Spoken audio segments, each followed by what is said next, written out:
Good evening, ladies and gentlemen.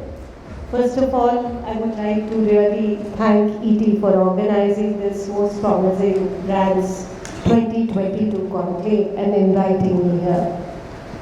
I've come all the way. I'm still recovering from 3 days of viral fever, and I am coming all the way from Nariman Point. And that is the reason, because the idea was that if I have given a word here, that I'll be there for the program. I must make it. And therefore, and the whole motivation to come here was to listen to all the innovative and brilliant minds that are changing the landscape of our country and propelling its economic growth. And therefore, I congratulate each of the business leaders who have shared their insights today. And you are the ones who've made Indian startup ecosystem, the third largest ecosystem in the world after US and China. And today we have 78,000 plus startups that are registered across the country and 100 unicorns that we talk about. And Maharashtra has its legitimate pride in claiming that 14,551 out of them and 25 unicorns are incorporated in Maharashtra. And therefore, I would say that each one of you has a contribution.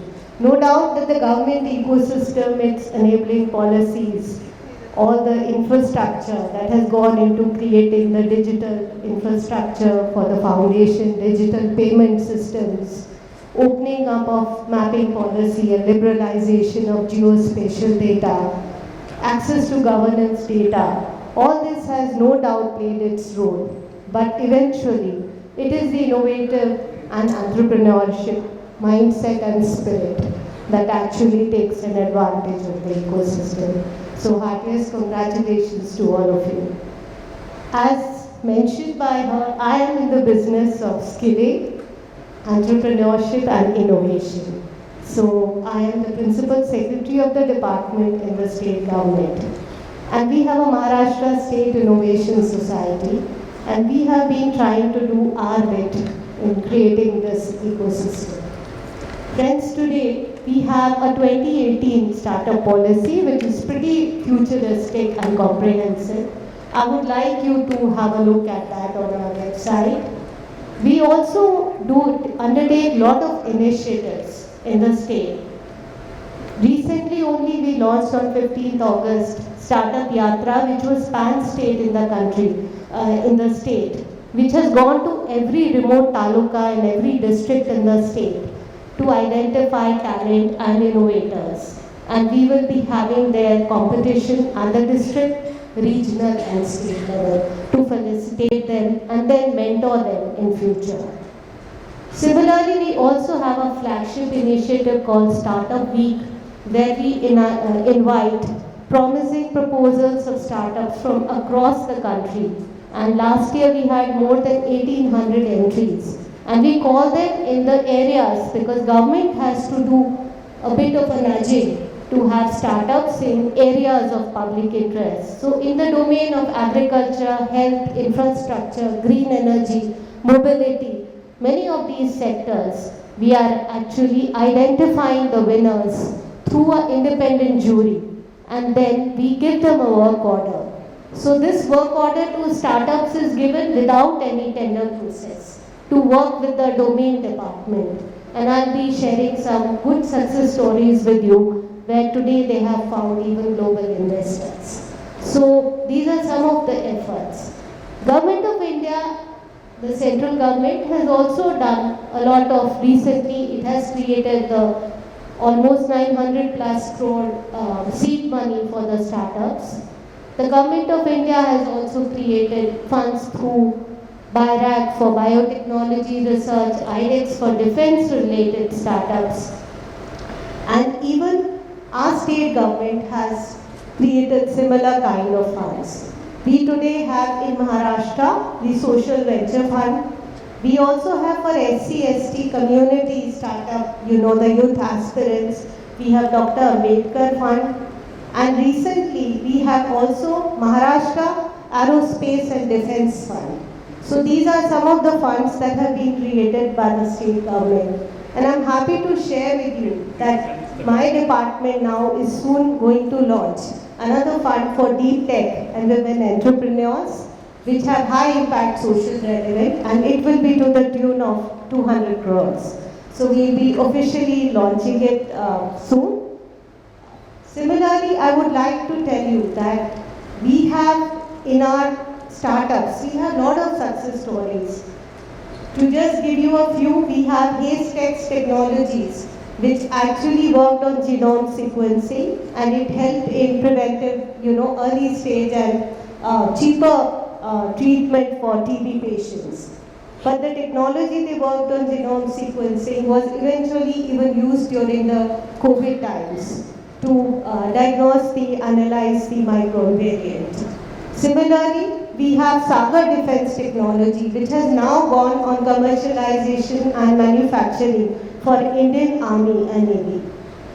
It was a winner of our third edition of Startup.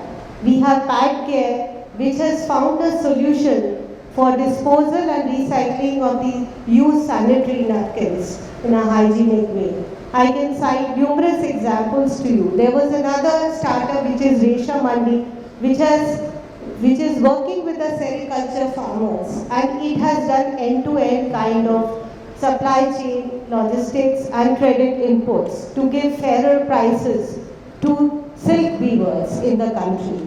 There are huge, we are going to shortly publish an entire compendium of our successful startups. We also organize investors meet for these startups so that their innovations and products can be taken on a larger scale. If you were to ask me that, what is it that is common between an administrator like me and people sitting there? We are all part of the, similar kind of ecosystem. If I have to bring innovations within the government, it is not easy for me, because there is the issue of identifying. Someone said here in the previous panel that you have to know your customer well. I would say that my customer is a common man, the person on the fringes, the last citizen whom I am supposed to serve. He or she is my customer, somebody who cannot come to the, corridors of power and have the negotiation ability to sit on the table. But I have to understand what is the problem faced by such a person. I have to also devise a solution for that person. So the issue that was being discussed earlier, that you have to design solutions for a multicultural environment. An administration, innovative administrator also travels from one district to another, one state to another, one department to another. And every time the challenges and the customer is very different. So again we have to look at, and then there are no given templates. So it is not as if all the solutions are given to you and there are ready-made solutions to it. You have to galvanize a team, you have to have people with complementing skills, like you have to do for a startup. You have to look at tying up the budgetary resources, because when you are doing something innovative, there are no given government schemes to provision for you. So you have to look at fundraising from different sources innovatively, or bring together resources that are available. And all that requires, it is almost like doing a startup. Of course, your rate of returns are not in profits, they are in the social impact and the kind of gratification you make, and also in institutionalization of those policies. So every good policy always has had some innovation, some person within the system who has grappled with this problem, identification, and found a solution. So I think it is very important in our system to keep nurturing the spirit and not let it die. And therefore we have to have enabling environment and ecosystem which helps to nurture this kind of talent. And this is the business that we are all together in. So my purpose for coming here was actually to urge you all to collaborate with the government. We are here to learn from you, to collaborate with you. Please join hands with us in creating a good skill force, workforce, which is relevant for the industry. I have 1.5 lakh students in 500 government ITIs which pass out every year in the state. And they are all youth, very talented youth, very skilled youth from, underprivileged backgrounds. Let us give dignity and good work to them. We also nurture a lot of startups. So I would be looking, many of you as business leaders, to collaborate with us and mentor those startups and whoever are winners. And I would say I was reading a book recently on Startup Nation on the story of Israel. And one very important thing that was there in the ecosystem was not to stigmatize failures.